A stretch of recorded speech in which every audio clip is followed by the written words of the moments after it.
आज HTML5 में बहुत इंपॉर्टेंट टॉपिक्स हम देखने वाले हैं। एक तो है आपका कलर्स, और जो सबसे इंपॉर्टेंट है वो है CSS, कैस्केडिंग स्टाइल शीट।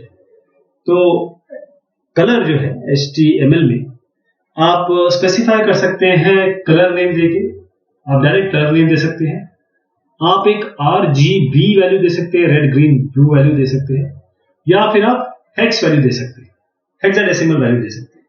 तो जैसे अगर आप कलर देना चाहें नाम तो रेड, ऑरेंज, येलो, सियान, ब्लू, और RGB देना चाहें तो आप इस तरीके से देंगे RGB, और यहां पर रेड, ग्रीन यहां देंगे और ब्लू। RGB बस याद रखिएगा आप। तो इसमें क्या होता है कि सबकी इंटेंसिटी हम 255 हाईएस्ट है, जीरो मिनिमम है, 0 to 55, 0 to 55 8 बिट का होता है ये कलर। तो 8 बिट में 0 से लेकर 255 तक जाता है। तो जिस टाइप की इंटेंसिटी देंगे, अगर आप 000 कर देंगे तो वो क्या हो जाएगा, आपका ब्लैक हो जाएगा। 255 देंगे तो क्या हो जाएगा, ये व्हाइट हो जाएगा। तो अगर व्हाइट कलर देना है आपको तो 255, और इसके बीच में जो भी वैल्यू देते रहेंगे आप देखेंगे अलग अलग टाइप के कलर आएंगे आपके। इसी तरीके से अगर आप शेड्स ऑफ ग्रे देखना चाहेंगे तो उसको हम 3 लाइट सोर्सेस से, ये हम अलग अलग 3 लाइट सोर्सेस की वैल्यू देते हैं। जैसे अगर आप ये जाएगा वो RGB में ही जाएगा। ग्रे शेड्स का मतलब होता है ब्लैक से लेकर व्हाइट तक के शेड्स, कलर नहीं, ब्लैक से व्हाइट तक के शेड्स वो होते भी कलर है।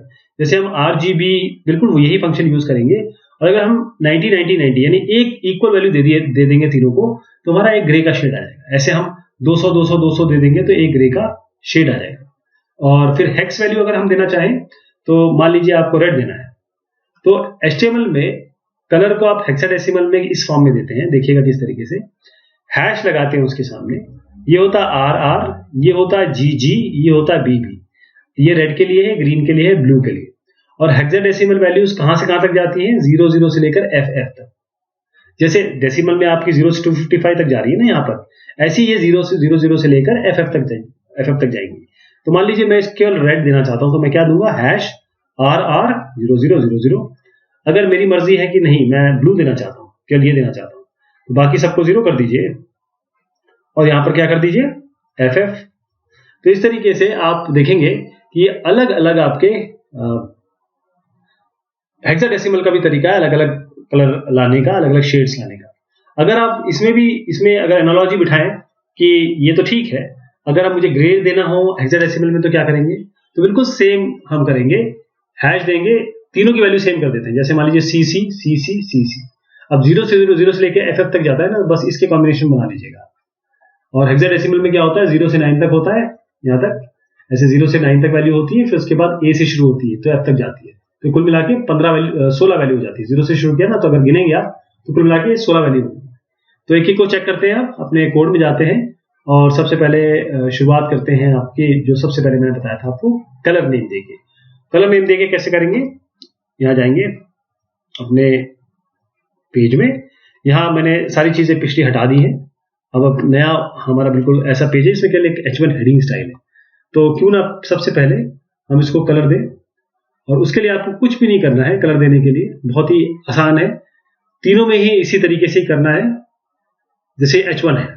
अब मैं H1 को स्टाइल लेता हूं, ध्यान दीजिएगा, आपको कलर दिखाने के लिए कि इसका बैकग्राउंड कलर मैं रेड दूंगा। एक आपके पास ये माय फर्स्ट लिख के आएगा, बस माय फर्स्ट पेज, और उसमें स्टाइलिंग दे देते हैं। तो स्टाइलिंग कैसे करते हैं, डबल कोट्स के अंदर देते हैं, और कोलन होता है, फिर सेमी कोलन से बंद होता है। तो मैं ये जो प्रॉपर्टी है, मतलब नेम वैल्यू पेयर है ना, नेम हमारा हो जाएगा इसमें, बड़ा करता हूं इसको, आपका नेम हो जाएगा क्या, और ये हो जाएगा क्या, प्रॉपर्टी। तो नेम है हमारा बैकग्राउंड कलर, BACK। देखिए बैक करते ही आपको मिल जाना चाहिए background colour, back GROUND, background, और हाइफन देके कलर लिखेंगे, COLOR, LOUR नहीं होता है, COLOR होता है। कोलन के बाद आप कलर दे दीजिए। जैसे मैं चाहता हूं कि ऑरेंज दे दूं, तो ऑरेंज दे दीजिए, ठीक है। अब यही काफी है, एक ही से हमें प्रूविंग हो जाएगी। चलिए 2 ले लेते हैं ताकि आपको पता रहे। एक BR दे देते हैं इसके बीच में, ताकि दोनों एक साथ ना दिखाई दें। एक ब्रेक दे देते हैं, और उसके बाद इसी को मैं कॉपी कर देता हूं, माय फर्स्ट पेज 1 कर देते हैं, इसे 2 कर देते हैं इसे।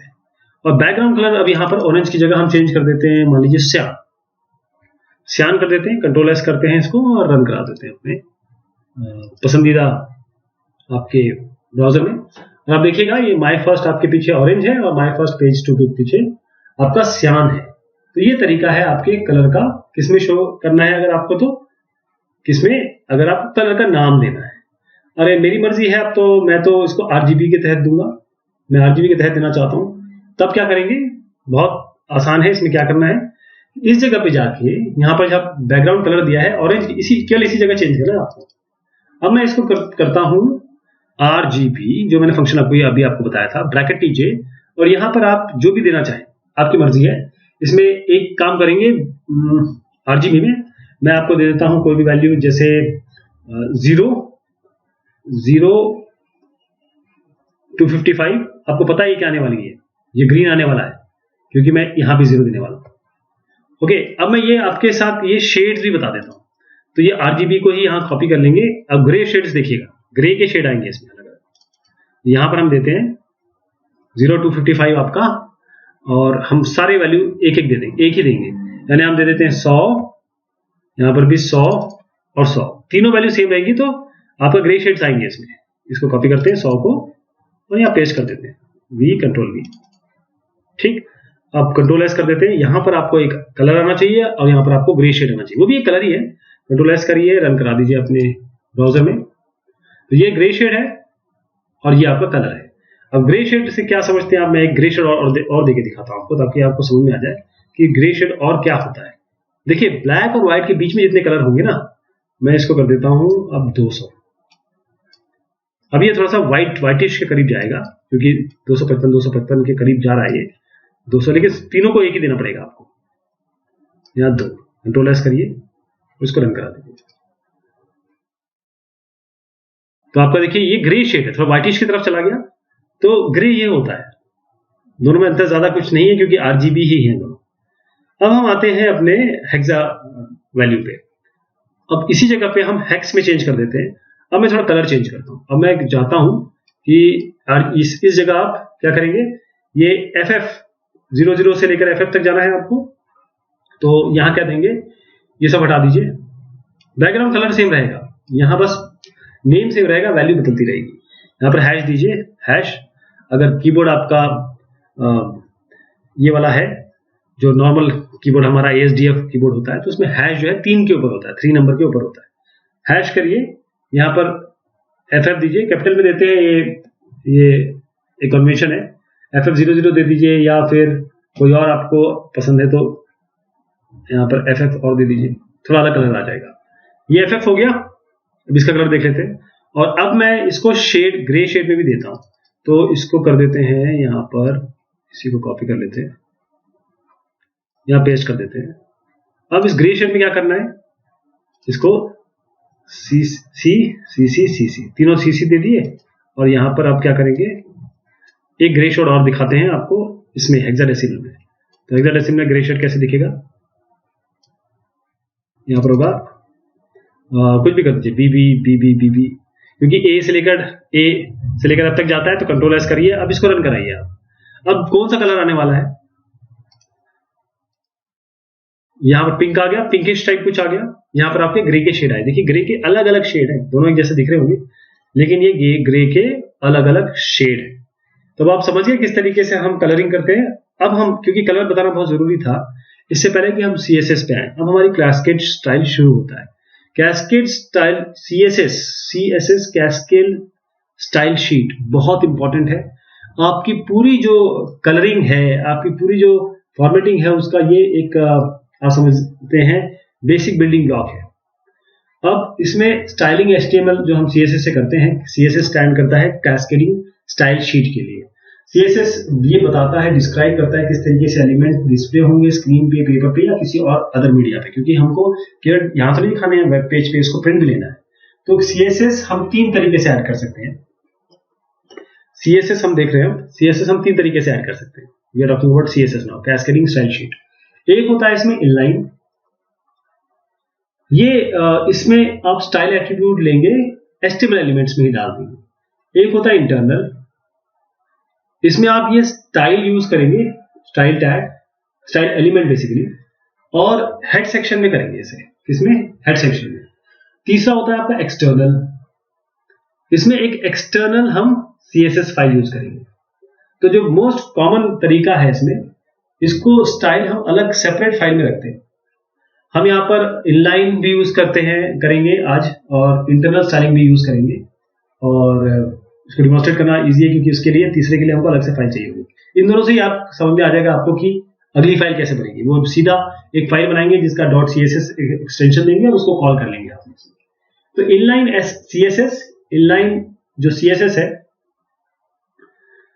ये एक यूनिक स्टाइल देता है HTML एलिमेंट को। इनलाइन जो CSS है वो आपको एक स्टाइल एट्रीब्यूट एक HTML एलिमेंट का है, CSS इनलाइन की बात कर रहे हैं। तो अब क्या करते हैं, इसमें इनलाइन एक देने की कोशिश करते हैं। कैसे आपका इनलाइन आएगा, चलिए देखते हैं। इनलाइन में हम ये H1 हेडिंग है, इसमें अब ये चीज चेंज कर देते हैं। अब यहाँ पर कलर रहने दीजिए, कलर को वैसे रहने दीजिए। अब हम स्टाइलिंग इसकी चेंज कर रहे हैं, तो देखिएगा किस तरीके से हम कलर चेंज करेंगे इसका। ओके,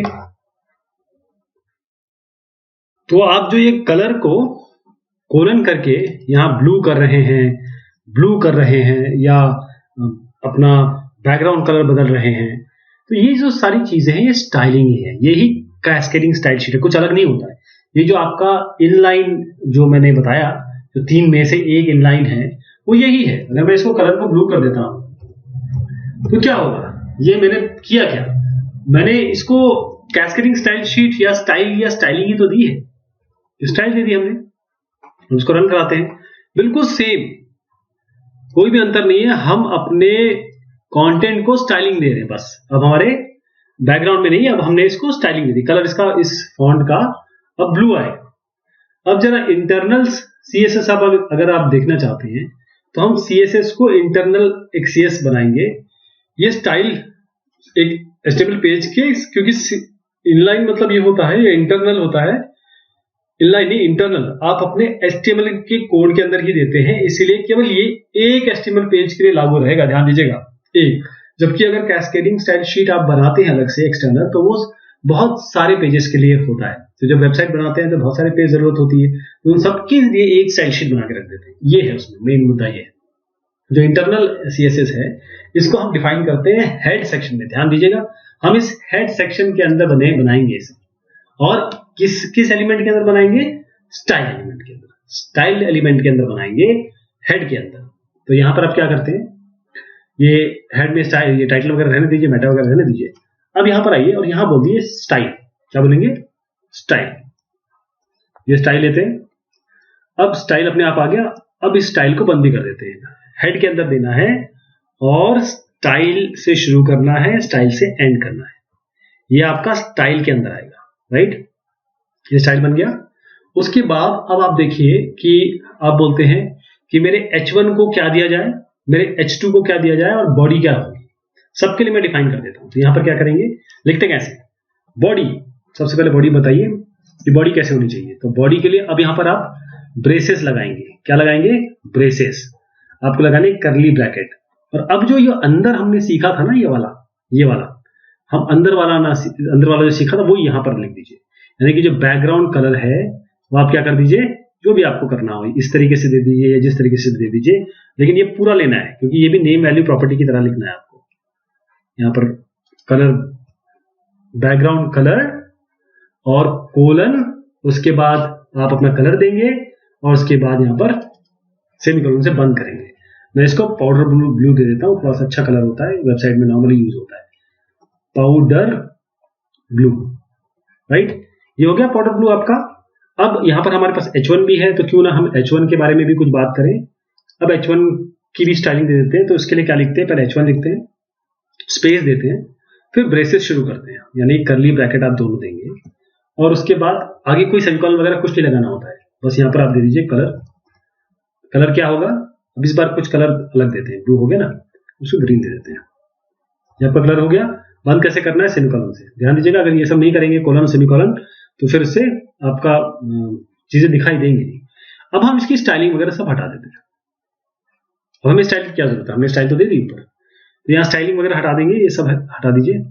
अपने आप सबकी स्टाइलिंग खुद ब खुद हो जाएगी, H1 की हो जाएगी। अब इसको जरा मैं करता हूँ, इसको दे देता हूँ, ये हटा देते हैं, इसको जरा P दे देते हैं, क्योंकि P की भी स्टाइलिंग दे देते हैं। यहाँ पर हम पैराग्राफ दे देते हैं, इसको भी सीख लेते हैं। पैराग्राफ दे देते हैं, वो पैराग्राफ से हट गया, पैराग्राफ से एंड कर देते हैं P। तो हमारा पैराग्राफ भी हो गया, H1 भी हो गया, और बॉडी तो खैर आपको दिख ही रही है। तो बॉडी, यहाँ एक चीज रह गई हमारी, जो हमारी P के लिए है, P। तो P के लिए भी यही करेंगे, सेम, बिल्कुल सेम चीज करते हैं इसके लिए भी। ये चीज उठा लीजिए, कलर कोई भी दे दीजिएगा, समय बचाइए, कॉपी पेस्ट करिए। P का हम कलर दे देते हैं, मान लीजिए रेड। ये आपकी मर्जी है, आप कोई भी कलर दे सकते हैं। अब इसको चलाते हैं। ध्यान दीजिएगा, अगर कलर नहीं आ रहे हैं इसका मतलब कोई ना कोई गलती है आपकी। तो अब मैं इसको बताना चाहूंगा रन कराने से पहले कि H1, पहले तो मैं बॉडी पे जाता हूं। बॉडी का बैकग्राउंड कलर हमने लिख दिया पाउडर ब्लू, हैश लगाने की जरूरत नहीं है इसमें, गलत हो गया ये। पाउडर ब्लू, सेमीकोलन से बंद करिए, ब्रेसेस बंद करिए, स्टाइल के से शुरू करिएगा, स्टाइल से एंड करिएगा। बॉडी आपकी background colour blue, powder blue हो जाएगा।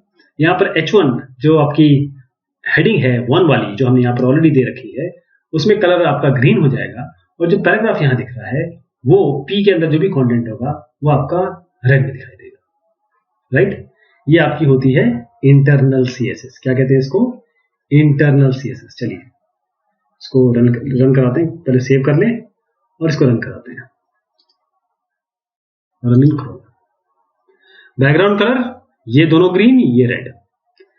अब ये जो बार बार हम लिख रहे थे ना यहाँ पर हर जगह, H1 में स्टाइल, इसमें स्टाइल, इससे बचने का तरीका, इससे पूरे एक वेब पेज, हो सकता है बहुत बड़ा वेब पेज हो, सबकी स्टाइलिंग एक ही में आ जाएगी। कितना अच्छा रहा ये, कितना आपका काम बच गया। अब थोड़ा एक्सटर्नल CSS के बारे में जाना जाए। एक्सटर्नल स्टाइल शीट, ये भी स्टाइल शीट होती है, लेकिन ये एक वेब पेज के लिए नहीं, एक HTML पेज के लिए, ये एक से ज्यादा HTML पेज के लिए आप कर सकते हैं। आप पूरे वेबसाइट का लुक चेंज कर सकते हैं, फील चेंज कर सकते हैं, just by changing one file. एक फाइल को चेंज करेंगे, पूरा का पूरा, पूरी वेबसाइट आपकी चेंज हो जाएगी। तो इसके लिए हम यहाँ पर हेड सेक्शन में, क्योंकि करना हेड के अंदर ही है, हेड के अंदर हम एक लिंक डालेंगे, हेड के अंदर एक लिंक डालेंगे। अभी इसको मैं सेव करके रखता हूं, उसका कारण ये है क्योंकि हम इसी की एक CSS बना लेंगे, इसी की एक CSS बना लेंगे। तो मैं क्या करता हूं कि अभी आप ये मान लीजिए कि ये नहीं है, ठीक, तो ये नहीं है, तो यहां से हम शुरू करते हैं। हेड के अंदर लिखना है, तो हेड के अंदर मान लीजिए ये दोनों है, या इनको हटाना है हटा लीजिए, जो जैसे जो करना है आपको, मर्जी आपकी है, इन सबको हटा सकते हैं, रख सकते हैं। तो हेड के अंदर हूं अभी मैं, कहीं भी लिख सकते हैं इसको, ये भी खास तौर पे देखिएगा, इसको कहीं भी लिख सकते हैं। अब यहां पर हम एक एंगल ब्रैकेट देंगे और यहां पर लिखेंगे, अब देखिएगा, अभी CSS फाइल बनाई नहीं है, CSS फाइल हमारी बाहर बनेगी, हम इसको बाहर बनाएंगे, कहीं रखेंगे, वहां से कॉल करेंगे। तो उसके लिए लिंक देनी पड़ेगी, कॉल करने के लिए लिंक देंगे और REL करेंगे। आप बताएंगे है क्या ये, तो आप REL करके आप बताएंगे कि ये देखिए साहब, डबल कोट्स में देंगे, ये हमारी स्टाइल शीट है। क्या ये स्टाइल शीट, ये स्टाइल शीट हो गई। हमने बता दिया कि देखिए ये रिलेशन जो है इसका स्टाइल शीट का है। उसके बाद फिर से स्पेस दे दीजिए, आपकी लिंक है, इसका मतलब आप href करेंगे, हाइपरटेक्स्ट का अगर आपको रेफरेंस लेना है। अब यहां पर आप देंगे जो भी नाम आप रखने वाले हैं, जो भी स्टाइल शीट का नाम रखने वाले हैं उसका नाम देंगे यहाँ पर। जैसे मैं इसको दे देता हूं माय स्टाइल, ठीक। अभी हम जो फाइल बनाने वाले हैं वो इस नाम से देंगे, लेकिन ये किसके अंदर आएगा, ये डबल कोट्स के अंदर आएगा, mystyle.css।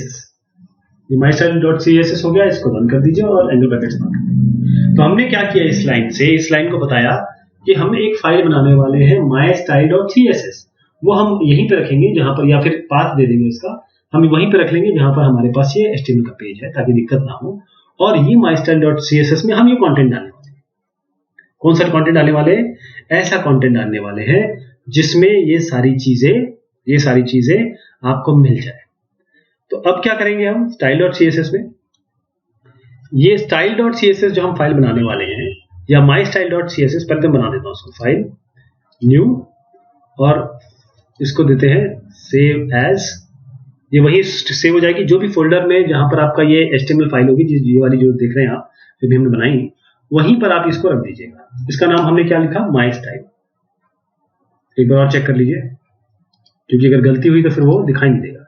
हम इसको क्या करते हैं, कॉपी कर लेते हैं ताकि कोई गलती ना हो। अब ये नई फाइल जो बनाई है हमने, इसको हम पहले सेव एज कर लेते हैं। किस तरीके से सेव करेंगे, ये इसका नाम देंगे माई स्टाइल, और इसको सेव करेंगे किस नाम से, CSS के नाम से। तो ढूंढिए CSS कहां पर है, आपको एक कैस्केडिंग स्टाइल शीट मिलेगा CSS। तो माई स्टाइल डॉट CSS बन गया, उसी फोल्डर में बना दीजिए जहां पर आपने आपकी HTML फाइल रखी हुई है, इसको सेव कर दीजिए। माई स्टाइल डॉट CSS बन गई। अब देखिएगा कि मैंने कंटेंट इसलिए सेव कर रखा था यहाँ वाला, ये वाला, क्यों, क्योंकि मैं इसको यूज करूंगा। लेकिन इंपॉर्टेंट बात यह है कि इसी तरीके से यूज नहीं करूंगा, एकदम ऐसे यूज नहीं किया जाएगा ये। तो मैं इसको थोड़ा नीचे कर देता हूँ ताकि आपको पता रहे कि ये हमें यूज तो करना है। एक तो चीज ये है कि styles डॉट CSS में आप कभी भी ये स्टाइल देने की आपको जरूरत नहीं है। ये बड़ी अच्छी बात हो गई, क्योंकि ये फाइल ही तो ये फाइल ही स्टाइल वाली है, तो ये स्टाइल देने की जरूरत नहीं है। अब देखिएगा इसको कैसे देते हैं। क्या हम इसको सेम ऐसे लिखेंगे या क्या हम अलग लिखेंगे। आपको मैं एक खुशखबरी देता हूं कि इसको बिल्कुल ऐसे लिखेंगे जैसे आपने वहां लिखा वैसे यहां लिखा, बस इसका तरीका थोड़ा सा अलग हो जाएगा। ये कन्वेंशन है, जैसे लोग लिखते हैं, जैसे बताया गया है, जैसे सिखाया गया है, वैसे हमने सीखा। यहां पर हम क्या करेंगे, केवल एक स्पेस दे देंगे, कुछ चेंज नहीं हो रहा है, एग्जीक्यूशन में कुछ भी चेंज नहीं हो जाएगा, केवल देखने का फर्क पड़ रहा है। H1 में आएंगे, ये कलर को थोड़ा नीचे दे देंगे और यहां पर दे देंगे, बस कुछ नहीं हो रहा है इसमें। बिल्कुल वही चीज स्टाइल से उठा के कॉपी करके पेस्ट कर देंगे तो भी बिल्कुल वैसे ही चलेगा जैसे आपका चलना चाहिए। तो आपने बॉडी H1 और P, यहां पर देखिए आप कुछ भी नहीं है, यहां पर एक केवल आपने mystyle.css को लिंक दिया, यहां mystyle.css है जो उसी फोल्डर में रखा, राइट। अब मैं इसको सेव करता हूं, कंट्रोल S, इसको भी सेव करते हैं, कंट्रोल S, दोनों को सेव कर दिया। लेकिन इसमें थोड़ा सा एक चेंज कर देते हैं, क्यों, क्योंकि हमने अभी इसी कलर से तो बनाया था, तो आपको कैसे पता चलेगा कि ये पहले से आ रहा है कि अभी से आ रहा है। तो इसको ग्रीन से रेड कर देते हैं, बैकग्राउंड कलर को आप कर दीजिए येलो, और कलर को, इस कलर को कर दीजिए आप सैन कर दीजिए, कोई भी कलर ले लीजिए, क्योंकि हम क्या ये बताना चाहते हैं कि अब जो कलर आ रहा है वो इस बाहर की CSS से आ रहा है। तो इसको सेव करिए, इसको भी सेव कर दीजिए और उसके बाद इसको रन करा दीजिए, किसमें, आपके क्रोम में या किसी भी आपके ब्राउजर में। देखिए साहब, बैकग्राउंड कलर पीला हो गया, ये रेड हो गया, ये आपका सियान हो गया, कितना अच्छा रहा। तो अब ये आपने सीख लिया कि किस तरीके से CSS बनाते हैं, किस तरीके से हम इंक्लूड करते हैं इसमें। तो जो CSS कलर प्रॉपर्टी है वो डिफाइन करती है टेक्स्ट कलर। CSS की फॉन्ट फैमिली प्रॉपर्टी ये डिफाइन करती है फॉन्ट कौन सा यूज करना है, और CSS की फॉन्ट साइज प्रॉपर्टी डिफाइन करती है कि टेक्स्ट का साइज क्या हो। क्यों ना हम इसको भी करके देख लें, उसके बाद हम 2-3 चीजें और देखेंगे CSS की, क्योंकि CSS एक बहुत बड़ा टॉपिक है और बहुत यूज होता है। CSS एक जान है एक तरीके से आपके उसकी वेब पेज की। तो क्यों ना हम इसमें फॉन्ट फैमिली और कलर वगैरह भी इंक्लूड कर लें। तो अब हम बाहर वाले में ही करेंगे, यहां पर करते हैं। तो यहां पर क्या करते हैं कि जो H1 है इस वाले में, क्योंकि बॉडी में तो कोई फॉन्ट की बात आएगी नहीं, तो यहां पर करेंगे फॉन्ट, और यहाँ पर डैश देना पड़ता है, फॉन्ट फैमिली अपने आप आ गया। फॉन्ट फैमिली क्या हो जाएगी, कोलन देना पड़ता है, और आप दे दीजिए, मान लीजिए कुरियर या वर्धना दे दीजिए, जो भी आपको नाम पता हो जो आप चाहते हैं, सेमीकोलन से बंद कर दीजिए। अब आप फॉन्ट साइज दे दीजिए। फॉन्ट साइज क्या बताता है, ये बताता है कि टेक्स्ट साइज क्या होगा जो आप यूज करेंगे। तो फॉन्ट साइज ले लीजिए और उसके बाद कोलन लगा के इसमें आप दे दीजिए कुछ 200 या 300% दे दीजिए, जो आपकी मर्जी हो, और उसके बाद सेमीकोलन लगा के बंद कर दीजिए। तो हमने क्या किया, इसका फॉन्ट साइज वगैरह दे दिया। अब अगले वाले का पैराग्राफ का भी कुछ इसी तरीके से देते हैं, तो ये उठा लीजिए, कॉपी कर लीजिए, इसको पेस्ट कर दीजिए यहाँ पर, और यहाँ पर अब वर्धना की जगह आप कर दीजिए कुरियर, COURIER,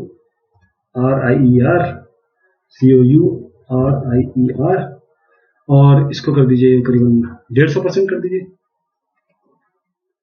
ठीक, अब ये हो गया, कंट्रोल S कर दीजिए इसको। तो हमने क्या सीखने की कोशिश की, फॉन्ट फैमिली, फॉन्ट अलग हो जाएगा, फॉन्ट साइज भी अलग हो जाएगा। इसको रन करा दीजिए अब आपके क्रोम में।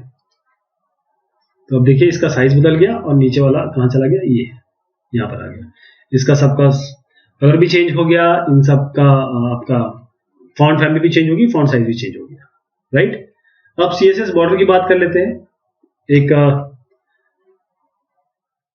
ये जो mystyle.css है, इसी में बनाते रहेंगे। आपको पता है कि ये जो चीज है, इसको कट करके अगर आप यहाँ पर स्टाइल के अंदर डाल देंगे तो भी सेम चलेगा, तो बाहर और अंदर एक ही बात है, तो कहीं से भी सीखिए आप। बॉर्डर की बारे में बात करेंगे तो ये HTML एलिमेंट के अक्रॉस या उसके साइड में बॉर्डर बताता है। अब इसको दोबारा सियान कलर कर देते हैं, क्योंकि व्हाइट बड़ा फ्लैशी लग रहा है, सियान कर देते हैं। और अब हम बॉर्डर बताते हैं। बॉर्डर जैसे मान लीजिए P में डाल देते हैं, तो इसका बॉर्डर देखिए क्या होगा। बॉर्डर हमको एक HTML एलिमेंट के अराउंड जो बॉर्डर होता है वो होता है। तो यहाँ पर कैसे लिखते हैं उसको, BORDER लिखते हैं बॉर्डर, उसके बाद कोलन लगाते हैं, उसके बाद जो भी पिक्सल देना हो आपको 1px 2px जितना पिक्सल देंगे उतनी साइज की बाउंड्री आपकी आएगी। मैं 2px कर देता हूँ उसको, और यहाँ पर आपका कोई भी कलर देना चाहिए आपको। अब सियान कर दिया है तो इसको कर दीजिए सॉलिड ग्रीन कर दीजिए इसको, सॉलिड ग्रीन। और उसके बाद क्या करेंगे, सेमीकोलन से बंद करेंगे।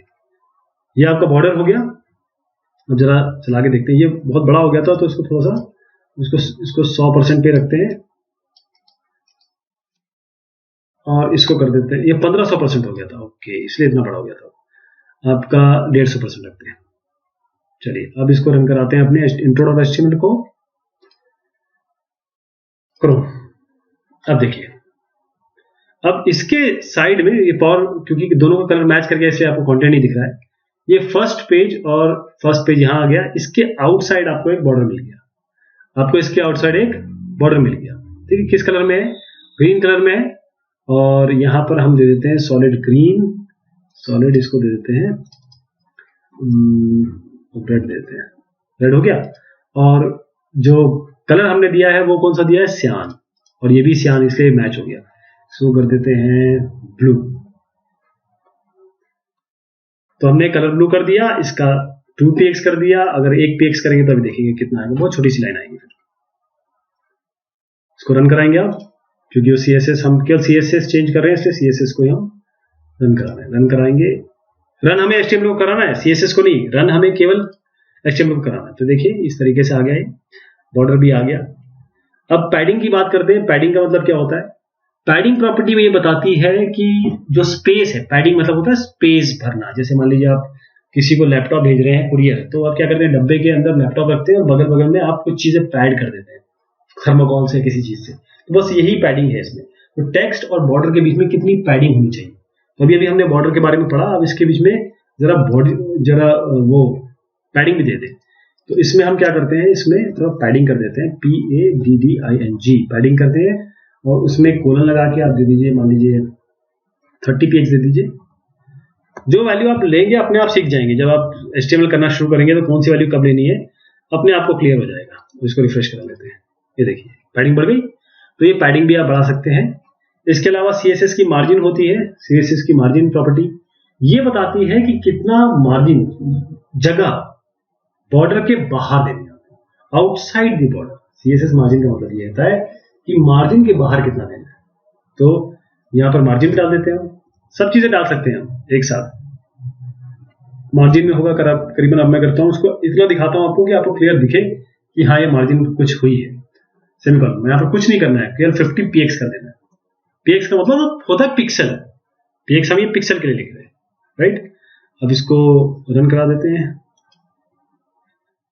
यहां पर अपना रन। तो इसमें फायदा ये होगा आपको कि अब आपने इसकी पैडिंग कर दी, ऊपर नीचे पैडिंग हो गई, मार्जिन हो गया इसमें। तो ये मार्जिन आप भी बढ़ा सकते हैं आप। एक ID एट्रीब्यूट होता है, अगर आपको डिफाइन करना है कोई स्पेसिफिक स्टाइल किसी स्पेशल एलिमेंट के लिए, तो आप एक ID एट्रीब्यूट डालेंगे उस एलिमेंट के लिए। जैसे आपको मान लीजिए,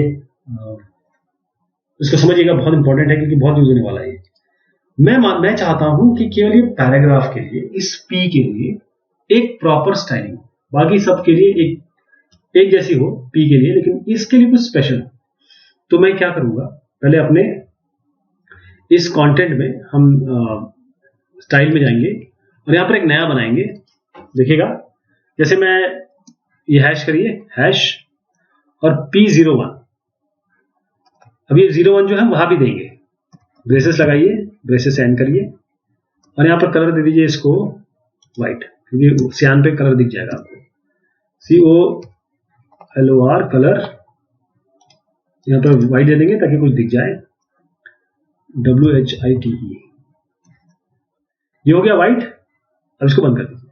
अब ये P01 जो आपने दिया है #P01, ये आप जाइए और अपने इसमें, और आप बोलते हैं कि मैं इस P में उस ID की स्टाइलिंग देना चाहता हूं, तो यहां पर आप क्या करेंगे, P ID इक्वल टू, बिल्कुल वही चीज कॉपी कर लीजिए जो आपने यहां पर दिया था, हैश को छोड़ के, और ये देंगे डबल कोट्स में, ये देंगे डबल कोट्स में, यानी कि ID इक्वल टू, ID हमेशा डबल कोट्स में देते हैं।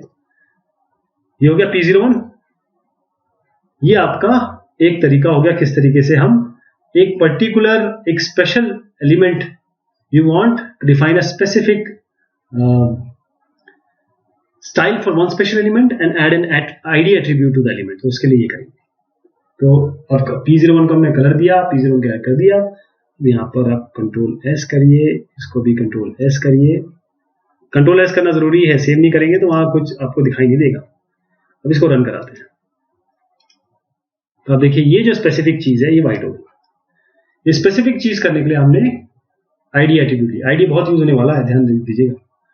अब अगर आपको एक क्लास एट्रीब्यूट करना है, क्लास एट्रीब्यूट, तो हम क्या करेंगे, अगर हमको डिफाइन करना है एक स्टाइल किसी स्पेशल टाइप ऑफ एलिमेंट के लिए, तो हमें एक क्लास एट्रीब्यूट डालना पड़ेगा उस एलिमेंट के लिए। जैसे अभी आपने P का देखा था ना, अभी इसमें क्लास करते हैं। चलिए ये जो P है इस वाले में, यहां पर हम करते हैं कि अगर एरर आएगा तो कैसे दिखाई देगा, अगर पैराग्राफ में एरर आएगा तो कैसे दिखाई देगा। तो P.error, ये P.error हो गया। अब हम इसको ब्रेसेस में देंगे और फिर ब्रेस से एंड करते हैं। जब भी एरर आएगा, P.error आएगा तो हम क्या देंगे, तो इसके लिए हम कलर कर देते हैं कुछ COLOR, और यहां पर कर देते हैं रेड, ग्रीन, ब्लू, व्हाइट, क्या दें इसको, चलिए रेडी कर देते हैं। अब ये तो हो गया, वहां कैसे कॉल करेंगे, HTML में। तो HTML में इस तरीके से कॉल होगा ये कि P, यहां पर आप देंगे क्लास, इसको कर देंगे क्लास, और यहां पर दे देंगे एरर, समझ गया, ERROR, एरर। तो क्लास में देंगे एरर, और इस जगह पर हम P.error कर देंगे, क्लास में देंगे एरर, और यहां पर, तो ये स्पेशल किसी क्लास एट्रीब्यूट को यूज करने का तरीका है। ओके, Ctrl+S करिए, इसको भी Ctrl+S करिए। अब इसको चला दीजिए। तो ये आपका, क्योंकि रेडी हमने दिया तो रेड आ गया। अब जब भी एरर आएगा तो उसमें आप ये स्टाइलिंग दे सकते हैं। ये अब आप अभी आपको इतना अप्रिशिएट नहीं कर पा रहे होंगे, लेकिन जब आप वाकई में प्रोग्राम बनाएंगे तब आपको समझ में आएगा कि इस तरीके से इसको करना है। और लिंक तो मैंने आपको बता ही दिया कि किस तरीके से हम लिंक करते हैं। यहाँ पर अगर किसी को एक्सटर्नली लिंक करना हो, जैसे यहाँ पर माई स्टाइल शीट हमने दी हुई है, और ये माई स्टाइल शीट है। अगर आप किसी वेबसाइट से स्टाइल को लेना चाहते हैं, अगर मान लीजिए आपने तो यहाँ रखा हुआ है, अगर आप किसी वेबसाइट से लेना चाहते हैं, किसी जगह ऑलरेडी स्टाइलिंग है, उससे उसकी स्टाइलिंग लेना चाहते हैं, तो उसके लिए आप क्या कर सकते हैं, जैसे मान लीजिए W3 स्कूल्स हैं, उसकी आपको लेनी है, तो आप href के अंदर आप ये कर दीजिए, आपका https://2